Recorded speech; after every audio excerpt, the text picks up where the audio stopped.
ये ध्यान सूत्र meditation completes when the whole search for the meaning of life collapses and there remains nothing you can do or not do. सूत्र कहता है कि ध्यान तब पूरा हो जाता है जब जीवन के अर्थ की जो हमारी खोज है वो पूरी तरह ढह जाती है और हमारे लिए कुछ भी करने या ना करने के लिए नहीं बचता। हम जब अध्यात्म की यात्रा में हैं तो जीवन के अर्थ की तलाश की यात्रा में हैं। ध्यान सूत्र कहता है कि ध्यान तब पूरा हो जाता है जब ये सर्च कोलैप्स हो जाती, ढह जाती और कुछ भी करने के लिए नहीं बचता और ना करने के लिए भी नहीं बचता। जैसे हम ये सोचें कि अब हम कुछ नहीं करेंगे तो ये विचार भी नहीं है कि अब कुछ नहीं करना है और ये विचार भी नहीं है कि कुछ करना है। तो इसका अभिप्राय क्या हुआ कि व्यक्ति बस जीवन के प्रवाह में अब आ गया है। जीवन के अर्थ की तलाश व्यक्ति को शक्ति देती है, समृद्ध करती है, उसे परिपक्व बनाती है, तो वो उचित है। उचित है कि व्यक्ति जीवन के अर्थ की तलाश में निकले, आगे जाए। लेकिन जैसे जैसे वो आगे बढ़ता जाता है, खोजता जाता है, समझता जाता है, उसको लगता है क्या अर्थ ढूंढे। कोई एक अर्थ तो है नहीं, ये तो अर्थवत्ता है, मीनिंगफुलनेस है जो हर तरफ परिव्याप्त है। जीवन ही अपने आप में इतना मूल्यवान है कि उसमें किसी और अर्थ को ढूंढना ही बेमानी है।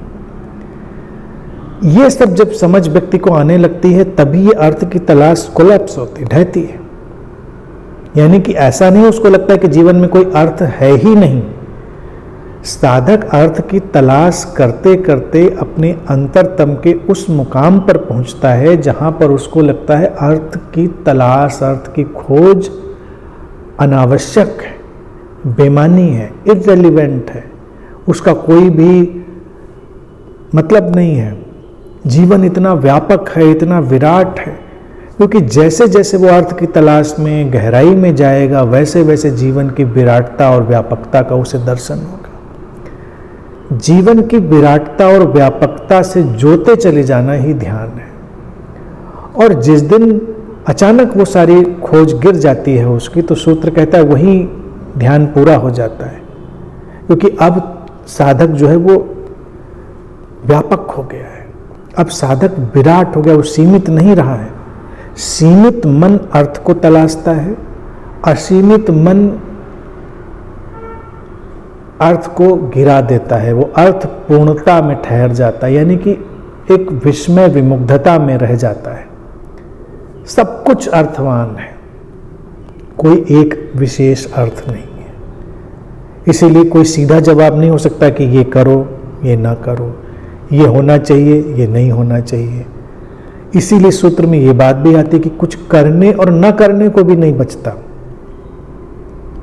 यानी कि वो क्रिया का प्रस्ताव भी नहीं देता है, अक्रिया का प्रस्ताव भी नहीं देता है, क्योंकि अगर अक्रिया की बात करें तो लोग लगता है क्रिया के विरोध में है, क्रिया की बात करें तो लगता है अक्रिया के विरोध में। ये दोनों बातें विरोध में खड़ी। इसीलिए जब लोगों को अक्रिया की बात, नॉन एक्शन की बात बताई जाती है तो उनको लगता है अच्छा ठीक है, तो फिर नॉन एक्शन में हम जाते हैं, फिर हम अक्रिया में जाते हैं। जाना ही क्या है, जब जीवन क्रियाशील बनाए तो क्रियाशील हो जाएं, जब जीवन अक्रिया में डाल दे अक्रिया में चले जाएं, जब गति तब गति, जब विश्राम तब विश्राम।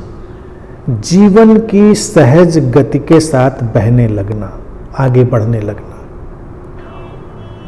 ये अवस्था जब किसी खोजी के जीवन में आती है तो उसका ध्यान पूरा हो गया। अब और कुछ चाहिए नहीं, क्योंकि ध्यान इसी हार्मनी को, इसी लय को, इसी रिद्म को पैदा करने का एक आयोजन है।